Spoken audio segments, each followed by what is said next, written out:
If there's anything Trixie and I have in common, it's an almost irritating persistence. That's pretty accurate, actually. In the penultimate issue of Friends Forever, Rarity heads to Manhattan to help Sapphire Shores prepare for a concert, but when it ends up being bigger than they originally planned, not only does Rarity have to redesign all the costumes, but she has to work with Sapphire's newest special effects expert, Trixie. So what's good?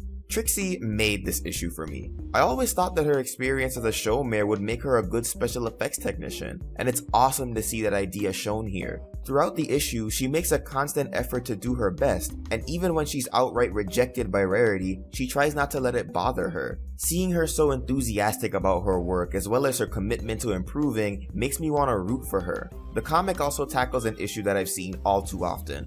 As someone who has had some experience in stage production, one of the most important things a stage crew needs to have is communication. Everything from the lighting to the sounds, costumes, and effects needs to be coordinated perfectly. So when members of the crew refuse to communicate, that's basically a recipe for disaster.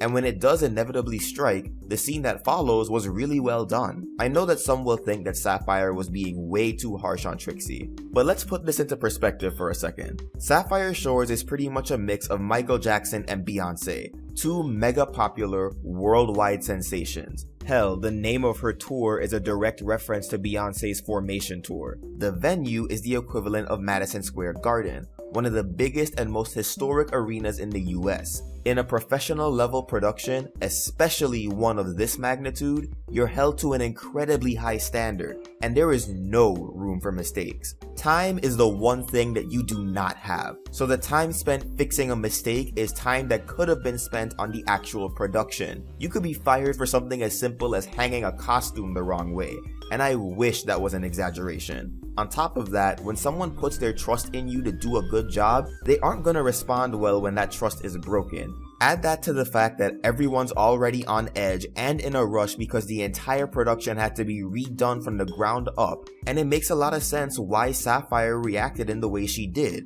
Now, unless I'm mistaken, every comic that's mainly taken place in Manhattan has been drawn by Agnes Garboska. And while I would love to see another artist take on the city one day, the setting does work for her. I feel that she renders big cities better than small towns like Ponyville, and when compared to her past work, she's improved greatly. When you look at this issue side by side with the Manhattan Mysteries arc, you see a clear improvement in character proportions, facial expressions, and color choices. Speaking of the Manhattan Mysteries arc though, that leads into my main hang-up with this comic: how Rarity treated Trixie in the beginning of the story. I'm not sure if she would be that harsh towards her.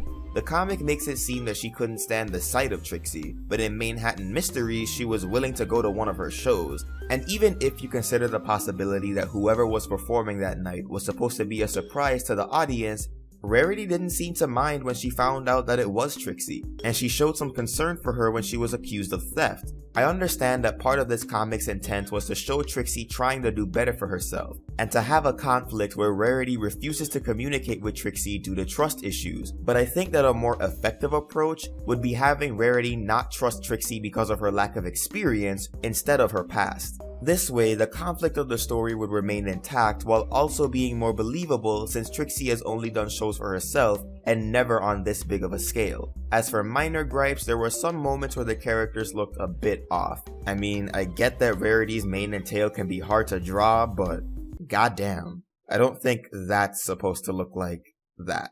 Flaws aside, Friends Forever 37 was still a pretty good issue overall. It gave a good look at the stress of show business while also showcasing Trixie's ongoing struggle to be a better pony. It's nice to see that she's still trying, and I'm hoping to see where she goes from here. Next month, Celestia and Luna will take sibling rivalry to a whole other level in what will be the final issue of the Friends Forever series. So what did you think of Friends Forever 37? Swarm that comment section below or bug me on social media, and consider supporting me through Patreon or PayPal art commissions. Until next time, keep it sketchy, folks.